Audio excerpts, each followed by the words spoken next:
បញ្ហាក្នុងការទិញទ្រព្យខ្ញុំបានទទួលប្រឹក្សាជាមួយនឹងក្មួយស្រីម្នាក់ទៅតែរួចខ្ញុំក៏នឹកឃើញថតវីដេអូនេះមួយចេញមកដើម្បីចែកម្លែកទៅដល់កូនក្មួយដទៃទៀតឲ្យគាត់បានដឹងថាជាមេរៀនមួយដែលគួរទទួលទុកនៅក្នុងចិត្តក្មួយស្រីម្នាក់គាត់បានទិញផ្ទះគេចំនួនមួយកន្លែងហើយគាត់បង់លុយដល់ទៅ25%រួចទៅហើយចៃដន្យនៅក្នុងដល់ចិត្តដល់ថ្ងៃដែលត្រូវកំណត់ក្នុងការបង់ប្រាក់គ្រប់50%ដើម្បីបន្តនីតិវិធីក្នុងការកាត់ឈ្មោះ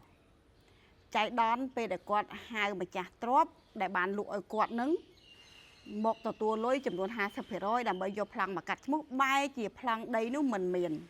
ហើយម្ចាស់ទ្រព្យបានពង្រៀងមួយហើយមួយទៀតដោយមូលហេតុប្រាប់ថាគាត់បានយកប្លង់យកទៅប្រចាំជាមួយនឹងភាគីមួយទៀត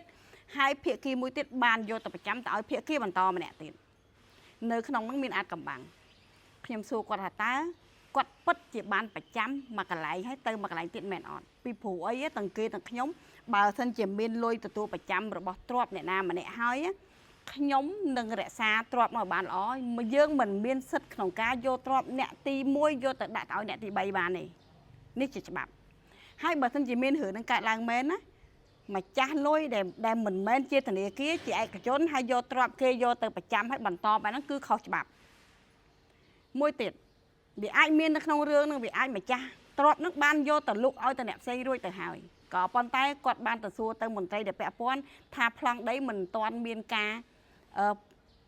ផ្ទេរឈ្មោះទៅឲ្យបុគ្គលណាផ្សេងទៀតទេអញ្ចឹងរឿងនេះជាអាចកំបាំងខ្ញុំអត់បានដឹងថាមួយណាល្អមួយណាអាក្រក់ប៉ុន្តែខ្ញុំបានជូនយោបល់ទៅក្មួយស្រីថាឲ្យក្មួយទៅដាក់ពាក្យបណ្ដឹងរក្សាការពារទ្រព្យទី1ទី2ទៀតដើម្បីទៅដំណោះស្រាយតិចជាមួយនឹងម្ចាស់ដែលជាពាក់លុយជាម្ចាស់ទ្រព្យឲ្យគាត់ធ្វើម៉េចសងសម្រាប់នៅលុយ25%នេះមកវិញគឺចាប់រឿង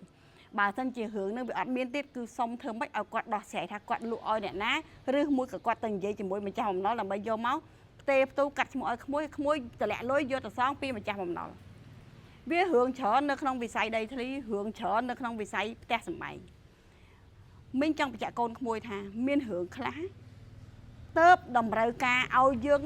ទិញឲ្យចំត្រូវមនុស្សលក់ឲ្យចំត្រូវមនុស្សឃើញទេអ្នកដែលមានលុយត្រៀមលុយចង់បានឆ្លាញ់ទ្រព្យហ្នឹងហើយបែរជាម្ចាស់ទ្រព្យគាត់ចម្ពាក់ចម្ពិនដូចសម្លកពឹស